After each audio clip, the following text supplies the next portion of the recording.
Operating systems are pot people. Let's face it, it's really after us. They're just assholes. There are. The people who don't smoke pot are not as good as us, and I'll tell you why.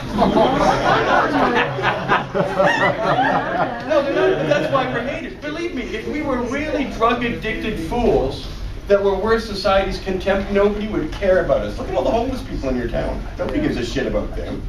If we were them, nobody would pay attention to us if we smoked pot. But we're not them. We're the creators and producers of everything that's great in our society today.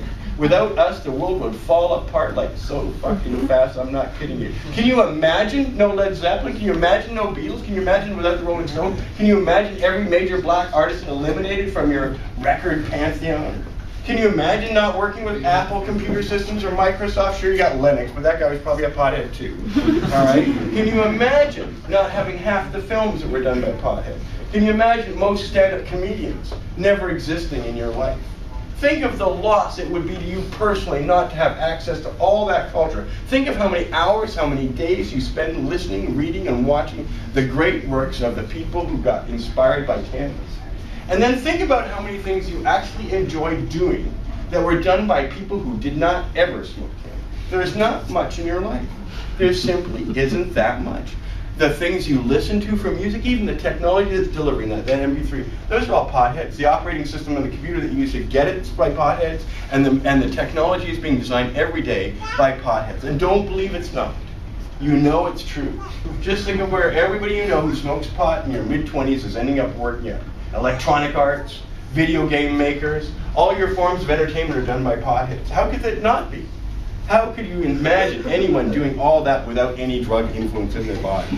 Right? Without any extra enlightenment, without any special insight. It doesn't happen. Genius is special insight captured and made real to a large audience. That's what wisdom is. It's special insight. You only get that by special encounters in this life, and cannabis helps you connect with that. And that fundamentally is why we're hunted down like animals and dogs, because people resent us.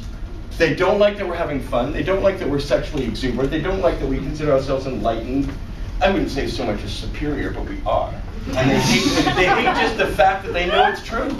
They're anal retentive and they're uptight. And by the way, it gets worse. You get more anal retentive and more uptight as time goes by, because when your cannabinoid receptor withers away, you actually become more myopic.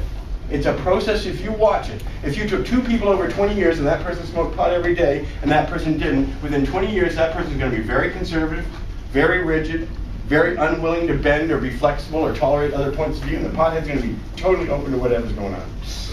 And it's not so much cannabis, it's preserving the cannabinoid receptor, which keeps you open-minded, keeps you broad-minded. People who start out anal retentive, and over time, they get worse and worse. Very few people decide, I was wrong for 30 years, I'm changing everything. I don't know how many grandparents you know that went through that, but I didn't see it that often. Mostly they just get more into their own state of mind that they've been in for 40 years. Pot people are always willing to let new things in and watch it and see what happens. And so it's an important thing that you recognize that you're part of a really important culture that's had more impact on the world than everybody ever gives us credit.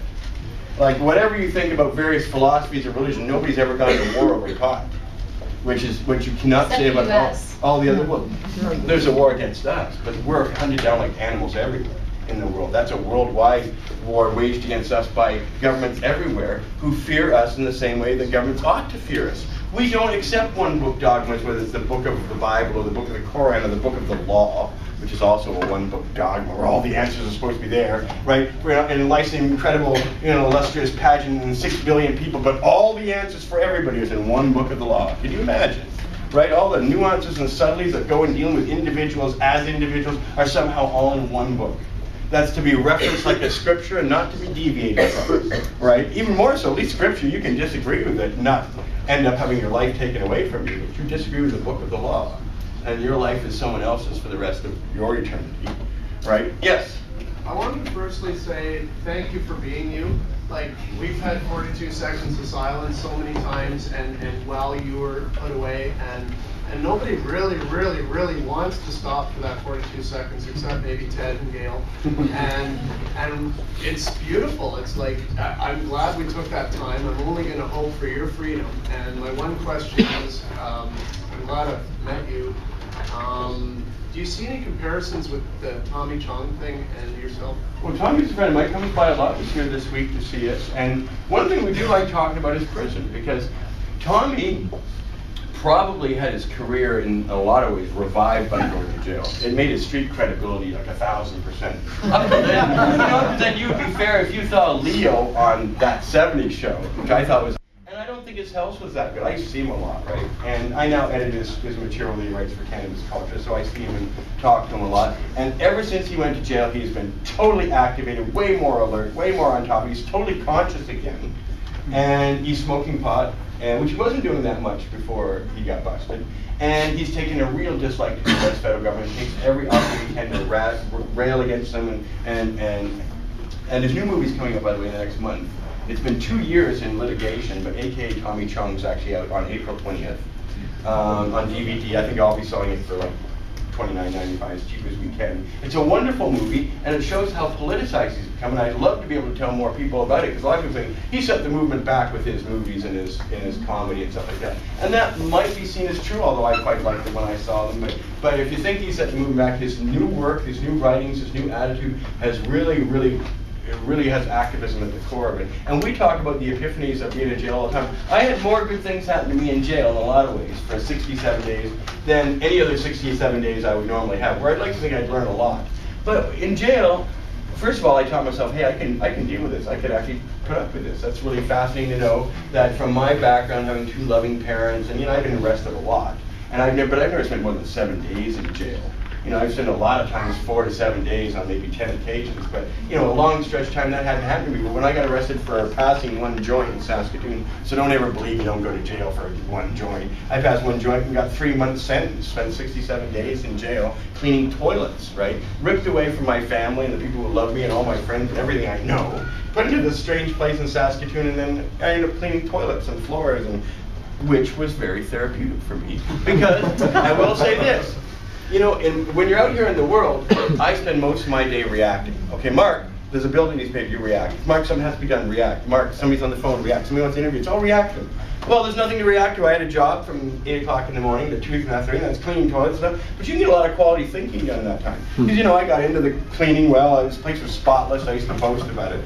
And I started to accumulate power. No matter where you are, even in jail, the more responsibility you take, the more other people need you and depend on you, which is a fascinating relationship switch, if you want to think of it that way. Because one of the things that happened to me is when I was in Saskatoon Correctional, they actually called me a famous person. The director of the prison said, we've never had a famous person in our prison, so we don't know what to do with you, right? And so, but this manifests itself like I would actually write furiously at night all my thoughts about what's going on in this research I'm doing, and then I would call in the next day, collect to Cannabis Culture magazine, and read all the stuff I had written, and they'd record it at that end, and then they'd give a disc of it to Jody, and she'd type it out that night. It would take her on average about 5 hours every night to type it out. That's when she fell in love with me. So brilliance does have its romantic aspect, I suppose, or at least audaciousness. But she would type it out, and then every day the next day at the prison, all the officials are reading it, the whole thing. Right? And I thought, well, this is really interesting. So now I'm not only am I cleaning their environment, taking care of their environment, being in their environment all the time, but now they're reading my interpretations of what I think about being in their environment, right? And they think nobody in the world is ever going to acknowledge this jail except you. So they had like 2 months of a soap opera that ran daily about their prison that they read voraciously. And eventually, you could get little subtle changes. Because I actually, when I got out of my bunk in this one area, I did not want to let my feet touch the ground. That carpet there had not been cleaned in years. Who knows what people have done to that carpet is what I'm thinking. So there's no way my feet are touching it, right? So I would have garbage bags down on the floor from my spot to the door, right? So my feet never had to touch that carpet, right? So I'd rail about these scuzzy carpets never being cleaned and stuff like that. Well, sure enough, they all read about it, right? But they didn't have any extra money in the budget. So the guy would say they would take a collection somehow and go and rent a carpet cleaner for 2 days from the local, industrial shop, that place, and bring it in, and then one other guy who had defaulted on paying child support payments. There was actually a surprisingly large number of people in jail for defaulting on child support payments, right? And I have so many cool stories about jail, but it made me think too. It makes you feel real lucky when you're a normal person in jail and you don't let it freak you out, right? You better like playing cards. Right, I do like playing cards, so I got what I'm fine there. And I said I wasn't snobby. Because most of my cellmates were Native people. I would say 85% of all the people I ever dealt with were Native people in most prairie prisons across Canada. Right? And it might be true in more prisons, but in British Columbia and Ontario, there was a more